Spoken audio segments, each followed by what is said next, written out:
Okay, so this is the day 13 update. We started in Lava Hot Springs again. We were gonna go up Blazer Highway to Pebble Creek, but after talking to some locals, they said that the run up the east side of the mountain was not too bad to a campground near the top, but the run down the west side of the mountains was really bad, and the guy's like, he wouldn't even try to take a Jeep down it. So we decided not to go that route. We just hopped on the highway, ran over to I-15. Well, actually, we didn't do I-15. We did the old Highway 91 or something like that was there before I-15 got put in. That's a little 55-mile-an-hour fun road that just kind of goes through the countryside, and you see tons of houses with their private graveyard for cool old trucks and cars. It's really amazing how many there are up here.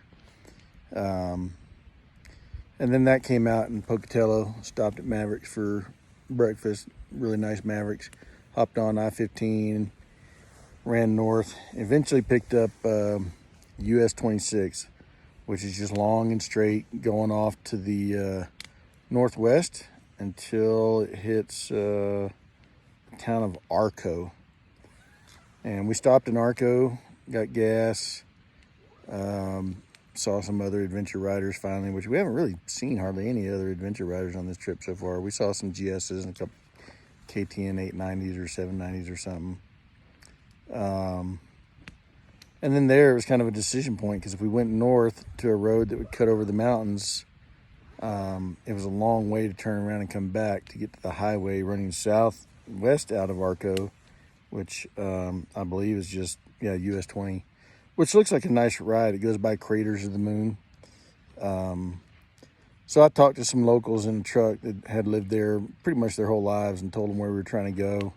And he's like, yeah, you can drive a car over it. It's not a big deal. So figured that'd be a good road for all of us to kind of get back into the dirt.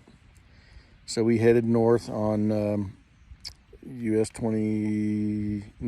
93 out of Arco. And that's, not an exciting drive until you get a little bit further north. It was kind of pretty.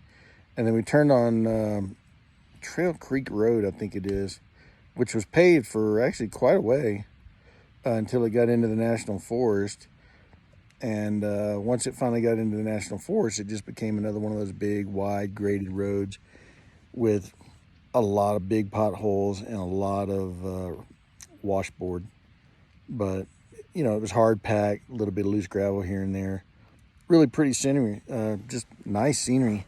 Sarah seemed to enjoy it. She got a speed that was comfortable for her, or doable, I guess would be the right word. She never likes to say it's comfortable. But yeah, we just kind of wandered through the mountains. The weather was really awesome. I mean, it's just beautiful. Eventually the road did start kind of climbing and doing some back and forth, and started getting a little steeper, and the washboards got a little worse. But, she just chugged on through it. Near the summit, I stopped and talked to a guy on a bicycle, one of those nut jobs. And he said the rest of the road down was not bad. People bring fifth wheel RVs up it. Having gone down that road now, I think they're nuts. But, I guess if you got a good truck with four-wheel drive and you're confident in your ability to get around some pretty tight corners, yeah, it's smooth enough to do. There's no giant rocks in the road or anything.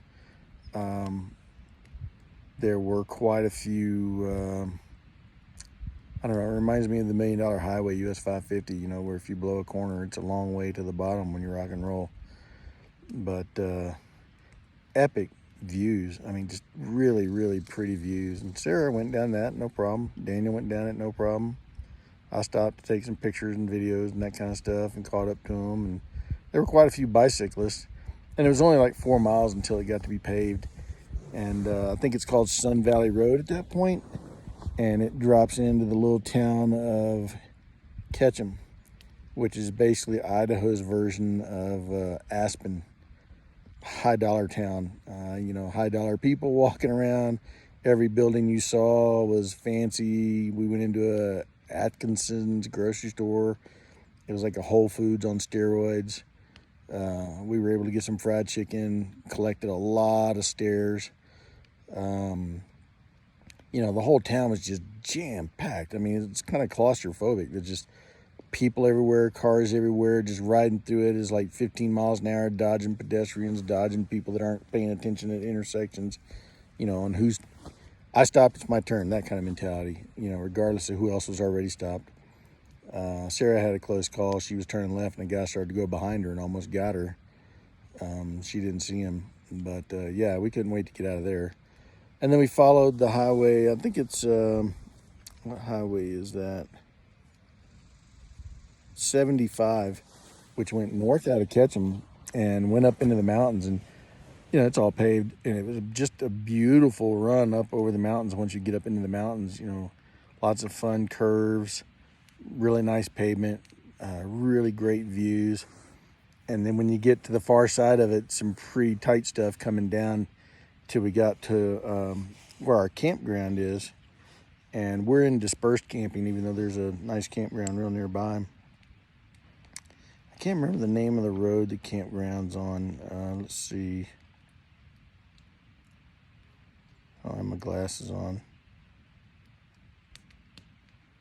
We're in the Sawtooth National Recreation Area, but we're just off. We're just at the bottom of where Highway 75 drops out of the mountains in the Salmon River bottom areas. And the river is just kind of like across the road from us. There's a really cool little creek coming down just right over here behind Sarah's tent, behind Daniel. Got a little waterfall over there to lull us to sleep, wake us up, make us have to go to the bathroom. Got here about 4 o'clock, had dinner. Daniel made a great fire, trying to smoke out all the flies and mosquitoes. But it's a real nice camp spot. The reserved camping is like right across the road from us. And there is a vault toilet over there, so if we need to use it, we can. But man, the cheapest site over there is $75 a night to camp. That's just bonkers. And it's full. I mean, we rode through it, and there wasn't a single site that wasn't reserved. Talked to some folks that were over there, and they're like, yeah, if you can't find a spot, come on back here. We got a lot of room. We reserve this whole area, and we'll let you pitch some tents and stuff. And I thought, that's pretty cool.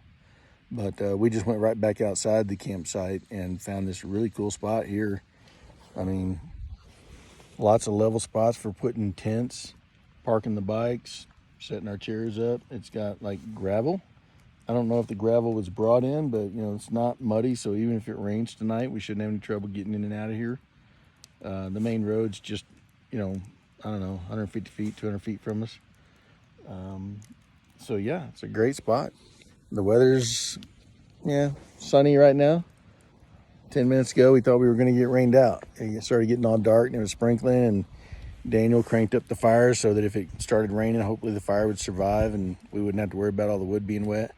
As far as wood, I mean, there's no shortage of ground fall here. There's so many dead trees. Just over by the creek, over that direction, tons and tons of dry firewood that you can get. And we got the big saw, and Daniel's been over there hacking and slaying on the logs to get this fire going. So yeah, we're just gonna sit here and chill out and enjoy the evening and hope the bears don't show up and eat Sarah. Yeah. What do you think about bears, Sarah? Not a fan. All right, I don't like them either. Go Cowboys. Bye.